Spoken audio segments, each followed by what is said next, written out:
Welcome back, my friends, to The Mortals. It's a place where we shatter the barriers brick by brick. We dive headfirst into raw, unchilling, unexplainable edges of life and death. Oh, and the shadowy spaces that are in between those. I'm Nathan. I'm your guide through tales that grip your soul, shake your core, and leave you pondering the mysteries of our existence. But before we plunge into today's heart-pounding stories, I have a cautionary tale for you. If you're new here or you haven't hit that follow button yet, you better beware, because legend has it, if you don't follow the mortals, you're going to find yourself at a funeral, accidentally stepping on the flower arrangement during the procession out to the cars. You're sending petals flying into the mourners' faces as they stare at you in these horrified glares. Don't be that clumsy soul. Just save yourself the eternal embarrassment and hit follow right now. And join the community of shadowed hearts. That's the mortals. And new episodes drop every Tuesday and Thursday, so set a reminder to keep the chills coming. Tie a string around your finger, whatever you have to do.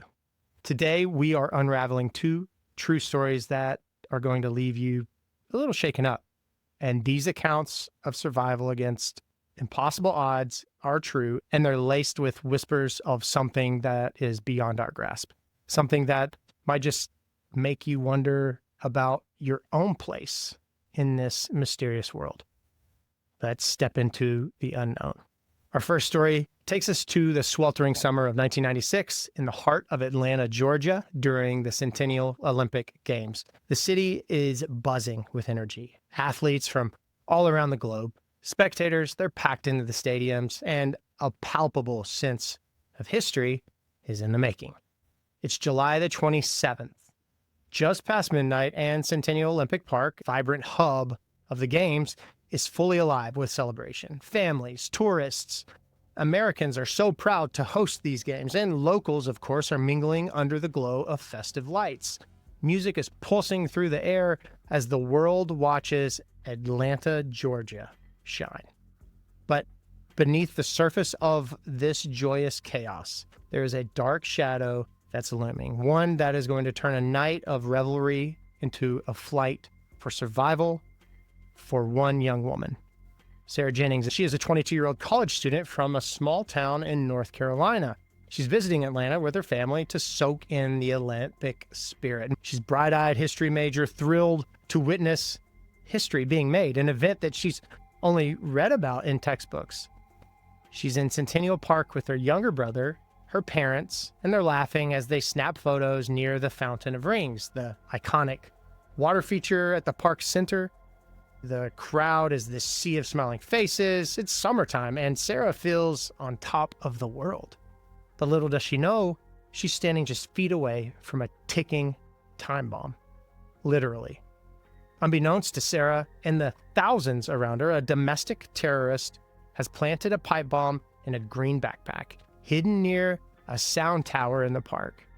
This isn't a widely publicized detail in the aftermath, as media focused on broader narratives, but historical records, FBI reports, they document the event meticulously. So the bomb itself is packed with nails and screws for maximum devastation and is set to detonate in the heart of the celebration.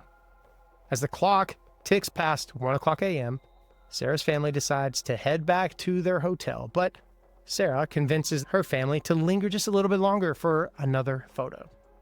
And that is a decision that places her directly in the path of an explosion that is going to change her life forever. The stage is set for a night of terror, and something beyond comprehension is about to intervene in a way that defies all logic. Sarah Jennings' situation. It's just after 1:20 a.m. now on July 27, 1996, Centennial Olympic Park. Sarah's standing near the sound tower, her brother fiddling with the camera, when a security guard notices the suspicious backpack nearby. He's alerting authorities, but time is running out. The crowd is still very thick, the music is still blaring, and Sarah is totally oblivious to the danger that's just mere steps away. And then, without warning, the world erupts. A deafening blast rips through the park. A fireball of heat and shrapnel, it tears through the air. The pipe bomb detonates with a force that sends nails and screws flying like deadly confetti, cutting through flesh and metal alike. Screams pierce the night as people are thrown to the ground, chaos swallowing the celebration in an absolute instant. Sarah is caught in the blast's radius, just 20 feet from the epicenter. The shockwave slams right into her like a freight train. It knocks her off her feet and hurls her backward into a concrete barrier. Pain explodes through her entire body as her head cracks against the surface. Her vision is swimming with black spots, and shrapnel peppers her legs, her arms, her body. Hot metal is now embedding into her skin. Blood is seeping through her clothes. She can't hear anything but this high-pitched ringing. Around her, absolute pandemonium. People are running, people are crying, some are lying motionless on the ground, possibly dead. She tries to move herself to find her family, but her body is not responding. Her legs will not move. A jagged piece of metal is protruding from her thigh, and every breath feels like fire in her chest. She's fading, the world tilting into darkness, certain this is the end. Historically, this bombing, later attributed to Eric Rudolph, killed 2 people and injured over 100. Sarah was among the injured, though her specific story never made major headlines, and it was buried in local reports and hospital records. Statistically, survival so close to the blast, 20 feet, improbable. The shrapnel alone should have severed major arteries, and the concussion force from her head hitting the wall, the barrier, could have caused fatal internal damage. Yet, in this moment of despair, something inexplicable happens.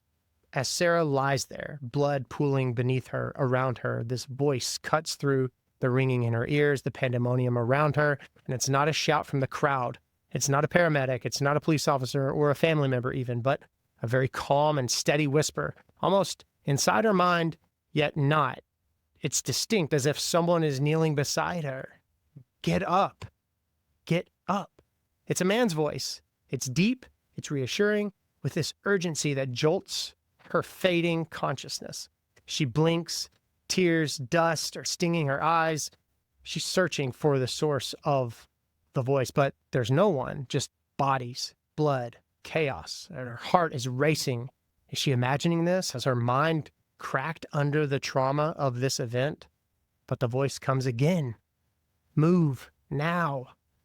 She doesn't know who they are, but the words ignite something within her. And despite the searing pain, she grits her teeth and she drags herself forward with her uninjured arm, inch by agonizing inch, pulling her pinned legs free with a scream that she can't hear over the ringing. But she knows she let out. And blood is now gushing from her wounds, but she keeps moving, driven by this unseen command. And nearby, a piece of debris, a metal fragment the size of a fist, lands where her head had been just seconds before. Now, this piece embeds into the ground with this sickening thud. If she hadn't moved in that moment, it would have crushed her skull. Her vision is blurry, but the voice persists, a lifeline in the storm. Keep going. You're almost there. Minutes stretch into eternity as Sarah continues to crawl toward a cluster of medics who've just arrived on the scene. Her strength nearly gone. Her body is trembling from blood loss and shock. She collapses just as a paramedic spots her, rushing over with a stretcher. As they lift Sarah, she feels a final whisper that's so faint it's almost lost. Live for them. Then gone, leaving her with a haunting sense of purpose that she can't yet understand. She's whisked to the hospital, where doctors later tell her family she shouldn't have survived. Her injuries, including a punctured lung from a rib fracture and severe shrapnel wounds, were critical. Yet, against all odds, she's breathing. What guided her in those crucial moments? Was it will, a trick of her mind, or something greater, something watching over her with a purpose that she's yet to uncover? Sarah Jennings' survival on that horrific night of July 27th, 1996 is nothing short of a miracle. She spent weeks in Atlanta hospital enduring multiple surgeries to remove shrapnel and repair her fractured ribs. And physically, she's healed, though scars crisscross her legs and her body, and a limp lingers when she's tired.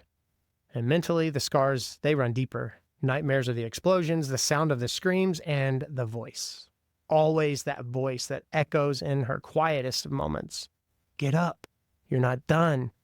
She told her close friend about this months later, nearly a year. Her voice was trembling as she described the certainty that the voice carried, like a command from beyond.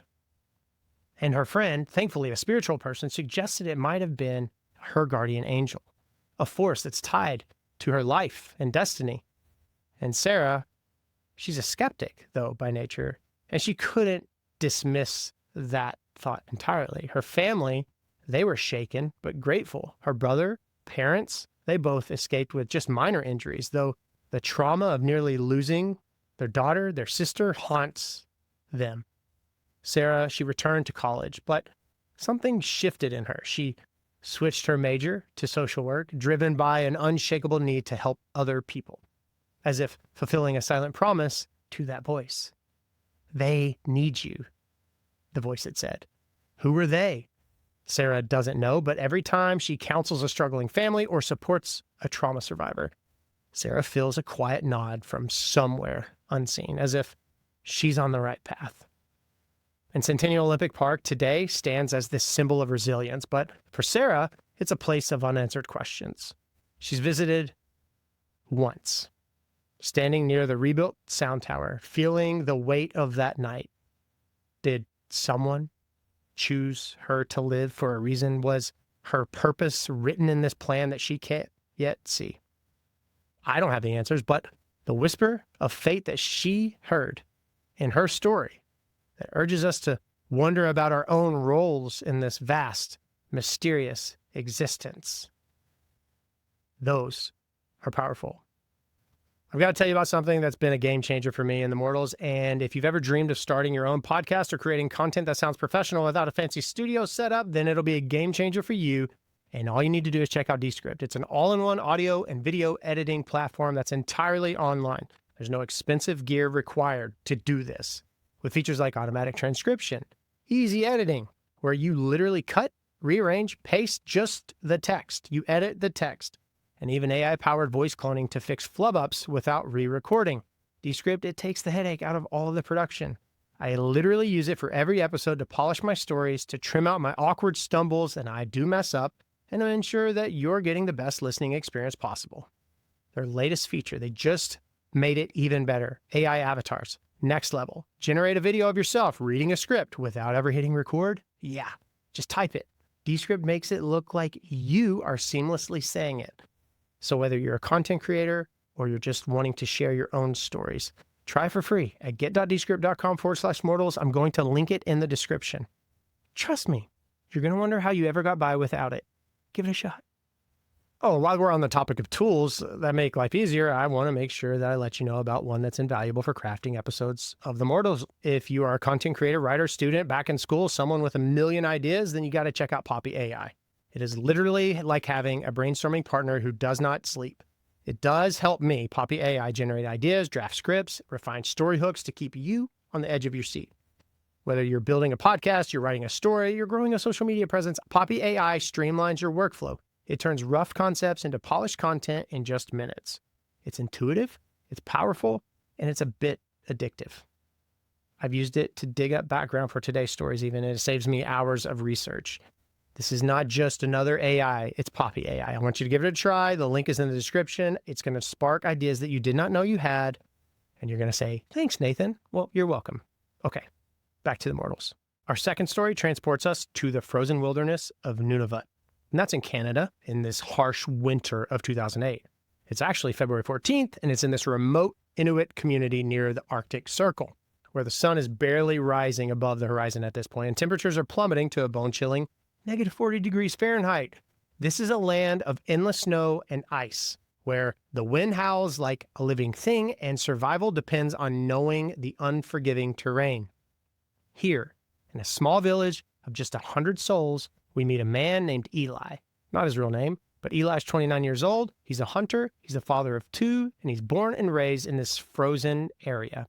He knows it. He's skilled in tracking caribou, and he's navigating the tundra with ease at this point because of how long he's done it. But even for someone as seasoned as Eli, the Arctic holds dangers that can strike without warning. And on this frigid Valentine's Day, Eli sets out on a routine hunting trip with his sled dogs, aiming to bring back meat for his family and community.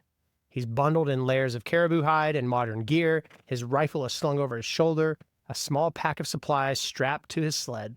The sky is a pale gray, the landscape a blinding white, broken only by jagged ice formations and the occasional tracks of wildlife. His village, they rely on hunters like Eli, especially in winter when food is scarce, and Eli feels the weight of that responsibility. He's traveled this route dozens of times, a 20-mile loop across a frozen lake and through a narrow valley, planning to return by nightfall.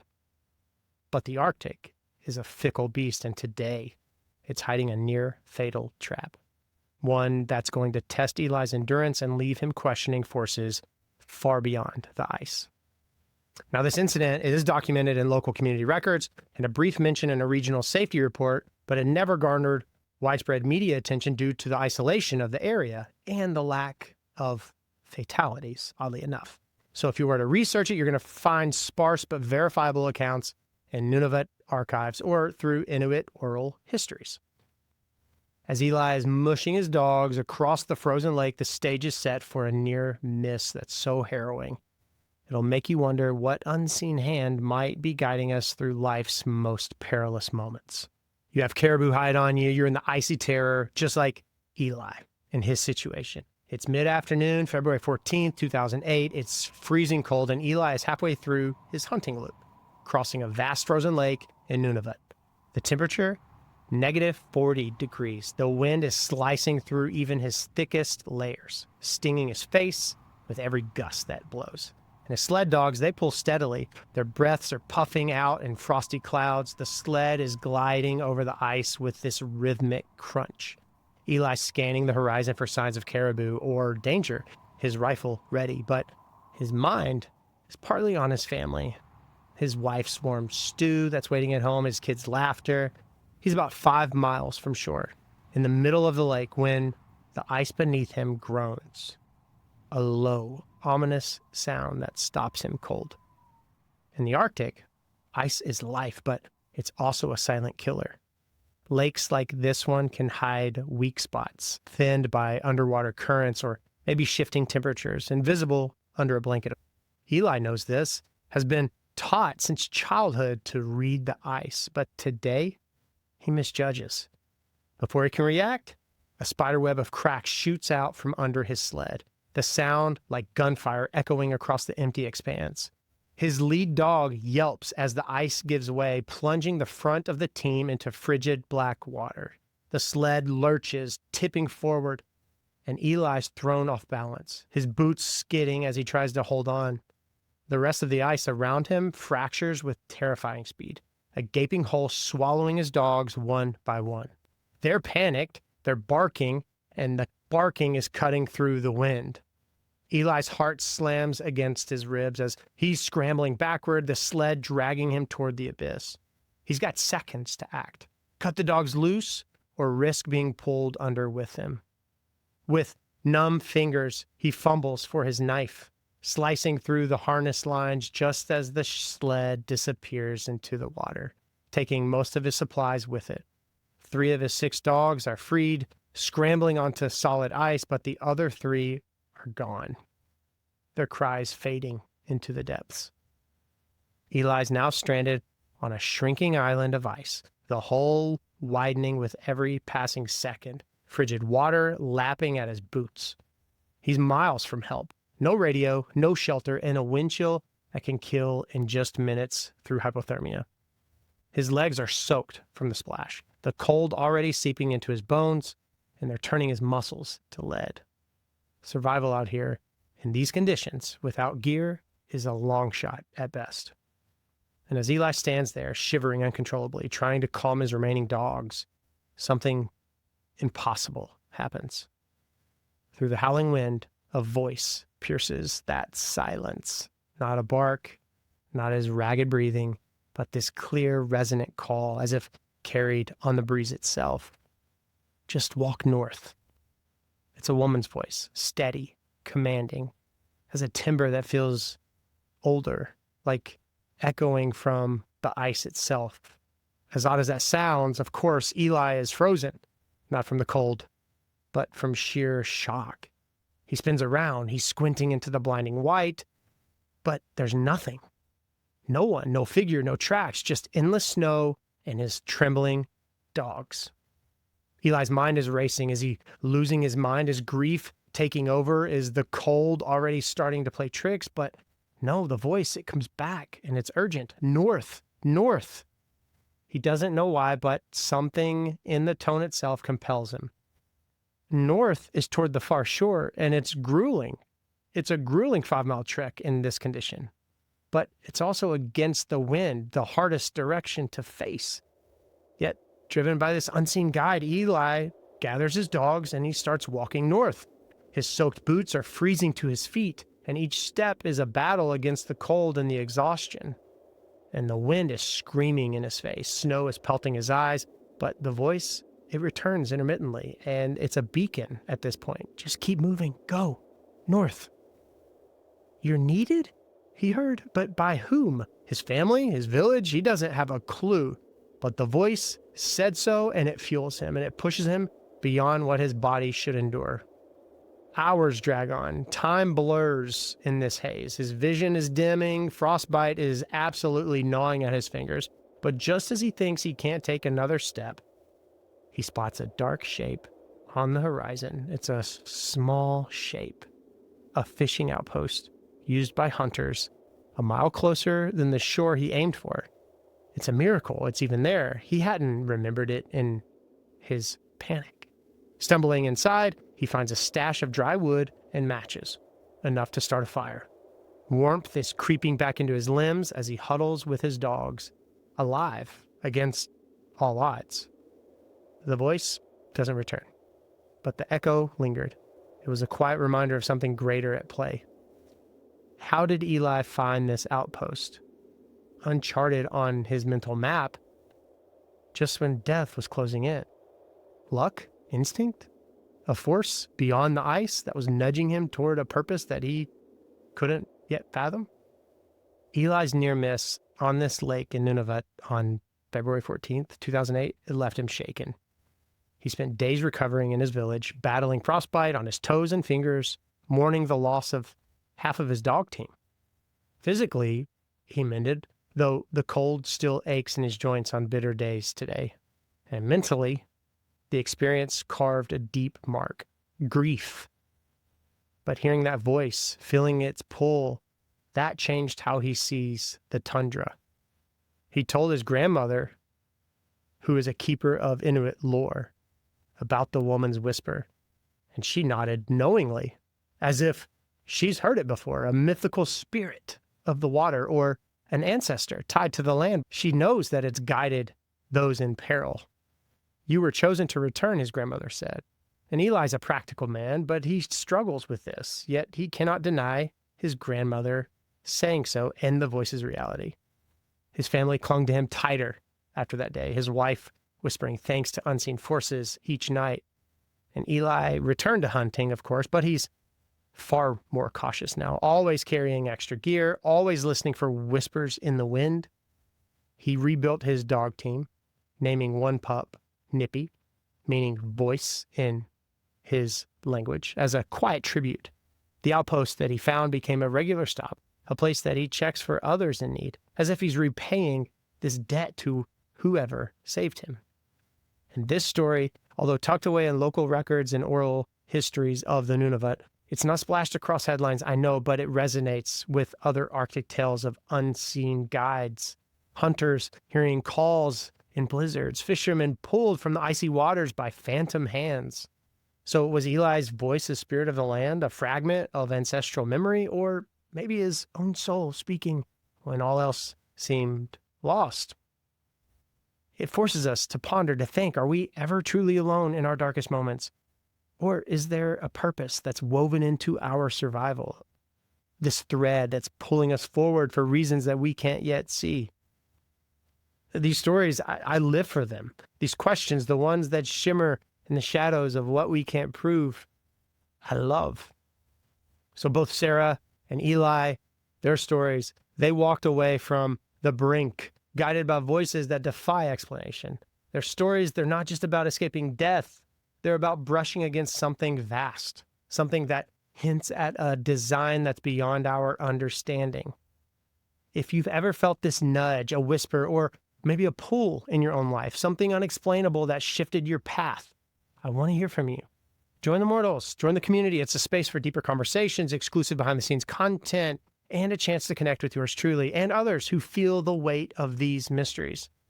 If you become a member, you get early access to episodes, bonus content, deep, huge discounts, and a direct link to share your own experiences. Check out the link in the description or visit nathanmorrismusic.com to join. Your story, my friend, might be the one that we tell next.